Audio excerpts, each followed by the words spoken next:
पैसा आज है, कल नहीं है, लेकिन हम सब कल भी इंसान थे, आज भी इंसान हैं और कल भी इंसान ही रहेंगे। इसलिए हमें अपने साथियों का सम्मान करना चाहिए और इस तरह के पैसों का धौंस दिखाकर किसी को दबाना नहीं चाहिए। उसका ये मैसेज पढ़ते ही चारों तरफ सन्नाटा छा गया था, मगर किसी को मालूम नहीं था कि इतने महंगे तोहफे देने वाला कोई और नहीं बल्कि लकी ही था। वो सब कुछ सह सकता था, लेकिन इस तरह से अपने दोस्तों की बेइज्जती नहीं। हाँ यार, एक आदमी को कैसा होना चाहिए? हमारे नए एडमिन जैसा होना चाहिए। जब एडमिन की तारीफ में ये सब कमेंट आने लगे तो आकाश अपने आप ही शांत हो गया था और थोड़ी देर में उसने चैट रूम भी छोड़ दिया। जैसे ही उसके गायब होने का नोटिफिकेशन चैट रूम में आया तो गर्वित समेत सारे लोग उसके ऊपर हंसने लगे। अंजलि, ये चैट रूम का एडमिन कौन है? तभी अंजलि के पीछे से एक आवाज आई। हेलो गाइस, ये मेरी फ्रेंड और मेरी रूम पार्टनर डिंपल है। मुझे तो लगता है कि ये मुझसे भी ज्यादा सुंदर है। वैसे मैंने इसकी लाइव का लिंक कमेंट सेक्शन में डाल दिया है, आप जा सकते हैं वहां। अंजलि ने डिंपल का इंट्रोडक्शन करवाते हुए कहा। डिंपल भी अंजलि का लाइव देख रही थी। जब उसने देखा कि उसके कमेंट सेक्शन में 5 चांद पड़े हुए थे तो उसका दिमाग ही खराब हो गया। वो अपने मन में इन चारों के पैसे जोड़ रही थी और अचानक उसके मुंह से निकला 50,000। उन चांदों को देखकर डिंपल का भी मन कर रहा था कि वो उस अमीर आदमी से मिले और बात करे जिसने अंजलि को इतना बड़ा तोहफा दिया था। अंजलि, तुमने मेरे सवालों का जवाब नहीं दिया यार। मैं पूछ रही हूं ये आदमी कौन है? यार पता तो मुझे भी नहीं है ये कौन है, नाम तो मुझे भी नहीं मालूम है और देखने से भी ऐसा ही लग रहा है कि ये सर मेरे लाइफ पर आज पहली दफा आए हैं। सर आप सच में ही बहुत ही कूल हो, मैं तो आपकी फैन हो गई।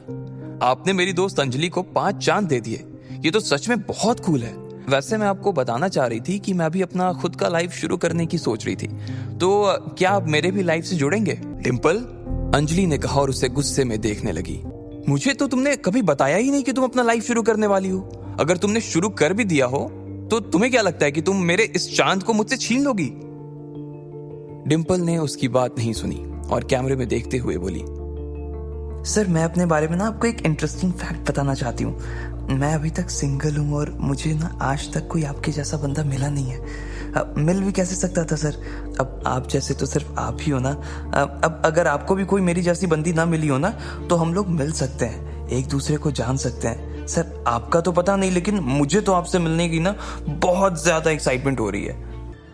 जैसे ही उसने ये बात कही नीचे किसी ने कमेंट किया, क्या कहा तुमने? तुम सिंगल हो? हाँ, अभी तक मैं सिंगल ही हूं और आज तक मैंने अपना किसी को बॉयफ्रेंड भी नहीं बनाया है।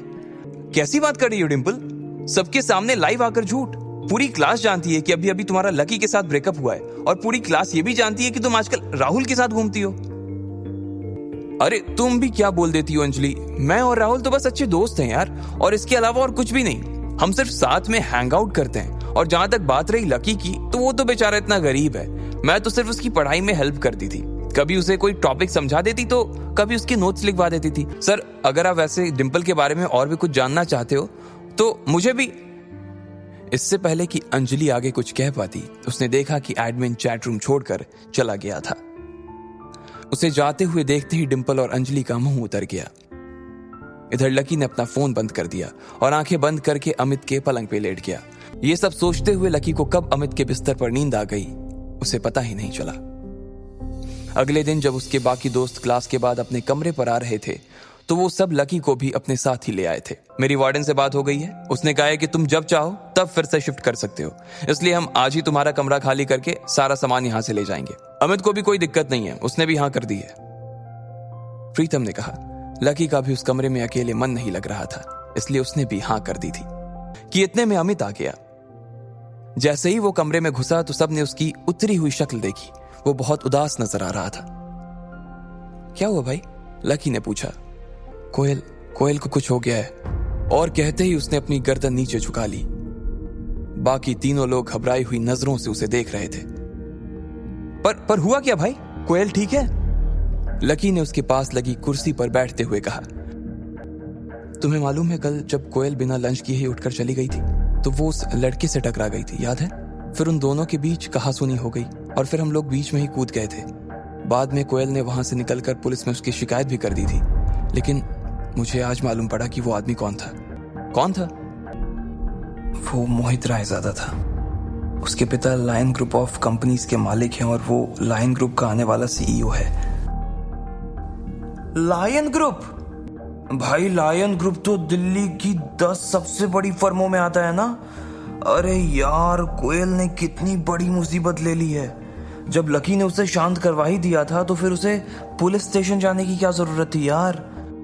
हाँ, लेकिन कोयल भी तो किसी बड़े परिवार की बेटी है ना भाई। उसके पिता का अकाउंट अगर न्यू सिटी बैंक में है तो वो भी तो पावरफुल होगी ना, लकी ने कहा। भाई उसके पापा की कोयल ग्रुप ऑफ कंपनीज नाम से फर्म तो है, वो भी बहुत बड़ी है, लेकिन लायन ग्रुप के आगे वो कुछ भी नहीं है यार। और मैंने तो ये भी सुना है कि लायन ग्रुप और कोयल ग्रुप के बीच कुछ प्रोजेक्ट्स पर पार्टनरशिप चल रही थी। लायन ग्रुप ने कोयल ग्रुप को कुछ काम दिलवाया हुआ था, लेकिन अब इस झगड़े के बाद वहां से कोयल के पिता के पास एक लेटर आया है और अब वो कह रहे हैं कि उनकी सारी पार्टनरशिप वो खत्म कर रहे हैं और ये भी कहा है कि आगे से वो कोई काम नहीं करेंगे। ये सुनते ही ना भाई कोयल के पापा सख्ते में आ गए। बस यही समझ कि उन्हें हार्ट अटैक नहीं आया है, वरना हमारे बीच नहीं होते वो आज। उसके बोलने के बीच ही अमित का फोन बजने लगा। सब लोग उसके फोन की घंटी की आवाज सुनते ही शांत हो गए थे। आखिर किसका था वो फोन? कोयल की वजह से इन तीनों के ऊपर क्या संकट आने वाला था? और क्या लकी कोयल और अपने दोस्तों को इस मुसीबत से बाहर निकाल पाएगा? आपको क्या लगता है, क्या होंगे इन सभी सवालों के जवाब? कमेंट बॉक्स में कमेंट करके जरूर बताएं और सभी सवालों के जवाब को जानने के लिए सुनते रहिए इंस्टा मिलीनियर सिर्फ पॉकेट एफएम पर।